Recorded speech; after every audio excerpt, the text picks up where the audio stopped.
Општина Прилеп денеска транспарентно и отворено пред јавноста. Градоначалникот Ристевски информираше за сработеното во 2016 година и какви планови имаат за оваа. Градоначалникот рече дека лани акцентот бил ставен на економијата, а со цел да направат попросперитетен, економски подобар и поуреден Прилеп. Во 2016 година се изгради комплетно инфраструктурата во ТИРС Прилеп, инвестиција на дирекцијата за технолошко-индустријски зони и владата на Република Македонија, тешка 147 милиони и 600 илјади денари.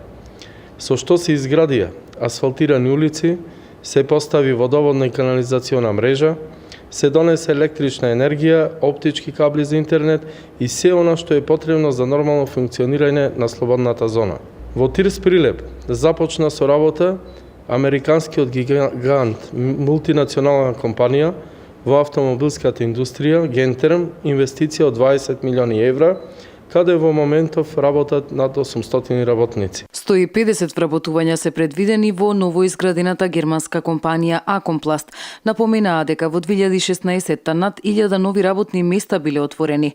Работат на втората развојна зона со инфраструктурно доопремување и споменаа дека се и лидер во легализација на дивоизградени објекти. Ристевски потсети на бројните асфалтирани улици, локални и регионални патишта на територијата на општината, изградбата на пешачкиот мост, подпорните ѕидови, реконструкција на водоводна и канализациона мрежа, ново корито на горниот дел на градската река и секако изградбата на пречистителната станица. Во неколку населени места изградиле нови парковски површини, поделиле нови отпадни канти за домаќинствата и ја завршиле третата фаза од допокривањето на градскиот пазар. Во образованието инвестирав на 1 милион евра во следните проекти. Изградба на нова спортска сала во основното училиште Добре Јовановски. Целосна реконструкција на средното училиште Кузман Јосифовски Питу. Гимназијата Мирче Ацев доби ново тениско игралиште. Основното училиште Блаже Конески доби комплетно нова надворешна дограма. Се реконструираа санитарните јазли и електричната енергија во основното училиште Рампо Левката. Се реконструираше училницата во подрачното училиште во Селце, а се реконструираше и подрачното училиште Кирил и Методи во населеното место Подмол. За 100 места ги прошириле градинките, а изградиле и нови. По децении започнале со реконструкција на градската болница, здравствениот дом и центарот за јавно здравје.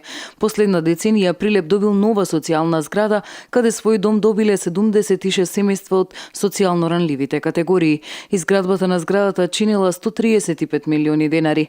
Лани изградиле и нови цркви и манастири, како и споменици на истакнати прилепчани, промоција на манифестации и екстремни спортови. Плановите и за година ги соопштија денеска. За одржување на јавното осветлување, негова реконструкција и изградба на нови линии се предвидени 33 милиони денари. За реконструкција на градскиот стадион, како дел од заедничкиот проект со УЕФА, ФФМ и општина Прилеп, предвидени се 30 милиони денари во наредниот период, со што градскиот стадион ќе добие европско руво. За поддршка на културните манифестации и изградба на споменици 12,5 милиони денари. Ќе бидат поставени споменици на великанот Мирче Ацев, битката на ножот, а ќе биде дополнета и алејата на народни херои на могилата. Аплицирано е до Светска банка и се чека конечен одговор за проектот за изградба на Булеварска улица 11 октомври и мост Табана, на кој што ќе има кружен тек, со што ќе се добие современ изглед и растеретување на сообраќајот во централното градско подрачје. Одржувањето на патиштата, нови градинки, нови спортски објекти, културни манифестации и дозавршување на проектот со градскиот пазар се само дел од проектите на кои годинава ќе работи општина Прилеп.